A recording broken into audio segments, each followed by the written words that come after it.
Welcome to part 2 of the 1.9.6 through 1.9.8 Scape and Run updates. If you haven't already, go watch the previous video where we covered the 1.9.6 mob changes. Let's begin this video by finishing up 1.9.6 and then wrapping it up with 1.9.7 and 1.9.8.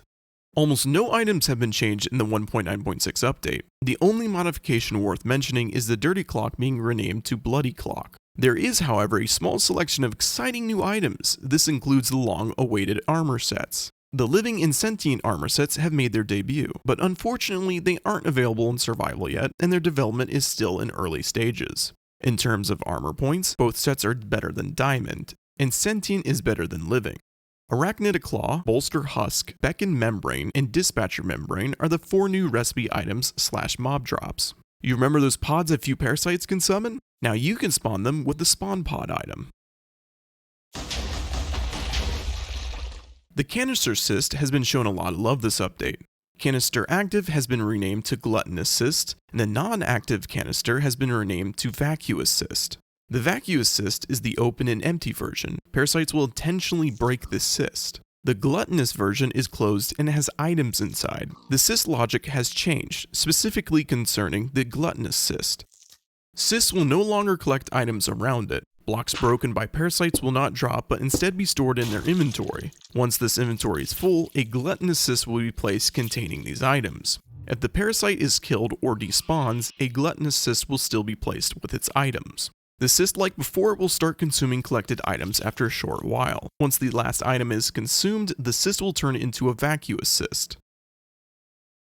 Finally, cyst blocks will now gain evolution points from consuming items. Biome Purifier blocks have been tweaked as well. They passively clear Beckon infestation blocks in a 20 block radius if there are no Beckons within range. If there is a Beckon, the Purifier will apply the glow effect to it.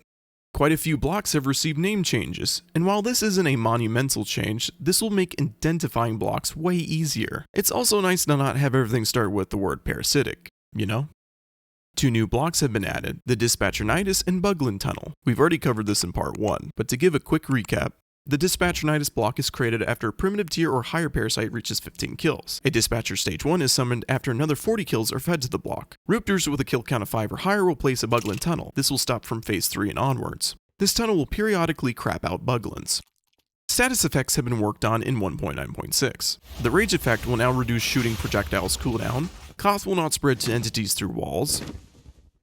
Fear fall damage will now be multiplied by the amplifier. And Fear will also make entities not touching the ground receive more damage. So if you're stuck in a combo with the Fear effect, you're going to take a whole lot more damage from attacks. Viral and corrosive effects have been reworked. Viral no longer reduces the amount of max health you have. Instead, damage taken while inflicted with this effect will be multiplied by the current amplifier. Corrosive used to reduce your armor points. Now it will lower your armor's durability over time. Higher amplifiers will obviously make the durability tank faster. I hope you love status effects that work against you because we have 4 new effects that do just that. Debar only affects parasites. When a parasite has this, they will not subtract evolution points when they die.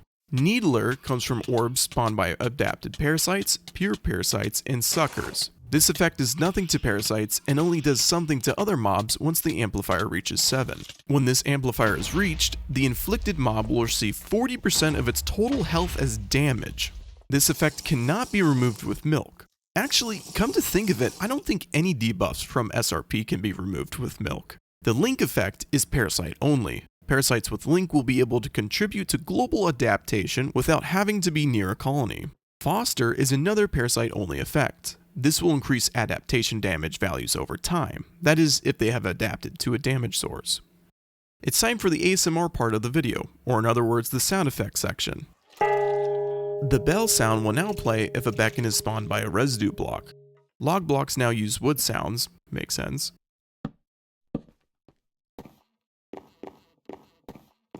Adapted Reeker has new sounds. Charge attacks sound differently. Adaptation sound has a pitch variation to help you differentiate from slightly adapted to fully adapted. Lastly, players inside the biome will hear a heart beating. Following this sound will take you to the core of the biome, also known as the node. New sound effects have been implemented. Here's a quick list of them. Nodes and colonies being placed in the world.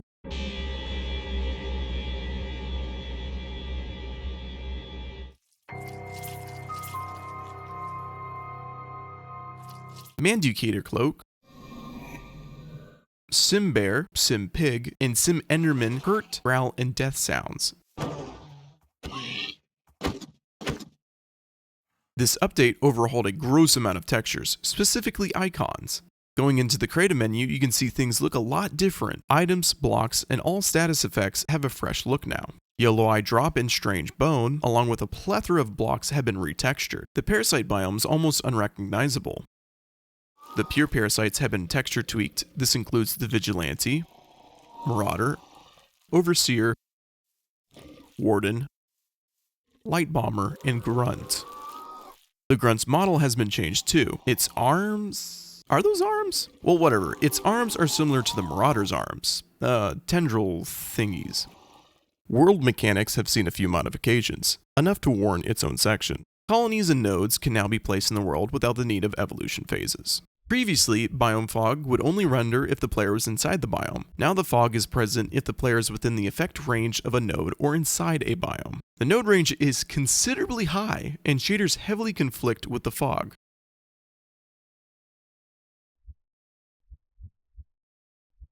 Parasitic Colony Incomplete Structure block will not destroy blocks with a hardness greater than 7. And Bladder Sack's chance to drop the Essential Segment Lure component item has been decreased from 0.3 to 0.05. Commands have been changed and some have been removed. Commands will not require creative mode anymore, but instead a level 2 permission level, and the get phase command will now show way more information than it did before. Phase -2 through phase 8 commands have been removed. Along with the changes in removal commands, there are new ones that have been added. If this is something that interests you, pause and check them out. For the rest of us, we'll move on to configs. I'm only going to briefly touch on config changes, since most of you probably don't care about them, and also the fact that the changes are more than 8 pages long. The configs have been split into 4 sections, so when searching for the configs, look for a folder named SRParasites, don't look for a CFG file. The other thing I'd like to mention is the chance to learn reduction cap, reduction value, and damage cap changes. These are defaults that have been increased and decreased accordingly. This will affect you to an extent while playing, less so if you're new to the mod. The last bit of info I want to touch on is the default phase start is now -1 instead of 0, and the simulated head spawn chance has been increased from 0.1 to 0.5. Believe it or not, that's almost all the content from update 1.9.6. We're done. But don't leave just yet because we have update 1.9.7 to quickly cover. This update was mostly bug fixes and quality of life changes, but there are a few important things to note. Parasites dying will not decrease evolution phases. Sim Big Spider has new sounds. And Sim Enderman has a fresh teleport sound. Heavy Bomber bomb damage increased from 25 to 80. And Marauder, Warden, and Monarch spawning Caesars is decreased. Nidus blocks not spawning Dispatcher S1 was fixed. And Nade Entities texture was tweaked. That's it. 1.9.7 was a rather small update. Update 1.9.8 is bigger and way more crucial than 1.9.7. This update fixed more bugs, crashes, but also changed several parasites and added a few new mechanics. I don't usually touch on bug fixes, but I'll just tell you the important ones. Host and Herd will now target players. Herd will now be able to perform melee attacks. Ruptors will now attack in groups during low phases. Mining infested blocks will not decrease phases. Caesars will no longer grab players in creative. And dispatchers repeatedly unhiding assimilated parasites has been fixed. We have some individual parasite changes to cover. Boggle explosions will now store blocks in their internal inventory, and their explosion strength is decreased. Haunter fire rate is decreased. Mangler and Manducator attack cooldown is decreased from 10 to 6. Dispatchers and Beckons have been given a bomb attack, which is completely bonkers. Upon hitting them, they will shoot out a number of bombs depending on their stage. Stage 1s will shoot out a couple, while Stage 4s will shoot out several. Along with that, the damage of these bombs increases with every stage. Dispatcher S1 bomb deals 3 health points, S2 deals 7, S3 deals 14, and S4 deals 22. Beckon bombs deal slightly less damage than dispatcher bombs at every stage. All bombs will spawn Entity Toxic Cloud, which applies stackable poison, cough, and viral. S1 bombs will stack effects once, S2 twice, and so on. Group parasite changes are next. Entity Remain will now spawn parasites with a debar effect. I'm assuming this is referring to the Summoner Resurrecting Parasites. Primitive and Adapted will now drop less bone items. Here spawning Caesar's frequency is increased by 1 second. Entity Nade's knockback was removed. And the spawn egg texture for all inborn, deterrent, pure, and some crude parasites was updated.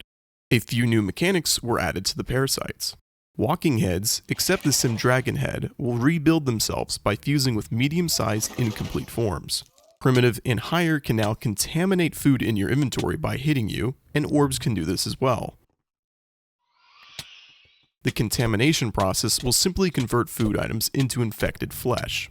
It is important to note that food items in your hotbar will be contaminated first, and that cake might be the only food item that is unaffected. Without counting the small config changes and a few other minuscule things, that is update 1.9.8 in a nutshell. Before I close out the video, I'd like to shamelessly promote my YouTube memberships. If you want to further support me, consider becoming either a bronze member or silver member. More emojis will be added to the silver tier once there's enough members. That's a requirement of YouTube, not me. If you want to have that badge drip in the comments section and enjoy other perks, grab yourself a membership. Please leave a comment telling me what you thought about the updates. I'd love to hear your opinions, concerns, and questions. Personally, I'm happy to finally see armor added to the mod. Thank you for watching, drop a like on the video, and make sure to subscribe for more mod-related content like this in the future. Ring that bell to be notified when I drop a video. I'm not one to upload consistently. And as always, Crimlets, stay snazzy.